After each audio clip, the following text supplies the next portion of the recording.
My name is Sujith. I am from Bangalore itself, born and brought in Bangalore, and I have studied my MSc Agriculture in entomology in Schwartz University, that is of Sam Higginbottom Agriculture University. I have passed out in 2023.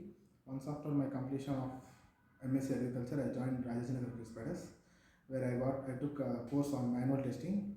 It is a wonderful place where Pradeep Aldu sir, who trained manual testing, and Murli sir trained SQL, and Gopi sir also was taking a part of manual testing, and Tejas sir was dealing with Java, and they have conducted many activities there, whereas bootcamp, mock, and also screening. Like bootcamp will help us in everyday remembering the concepts, and mock ratings will help you in interviews, giving interviews, and it will also boost our confidence. Taking multiple mocks helped me a lot, and while coming to boot camp also, every day they will be taking a screening, like what all concept will be done today. It will be revised today itself, and I have got placed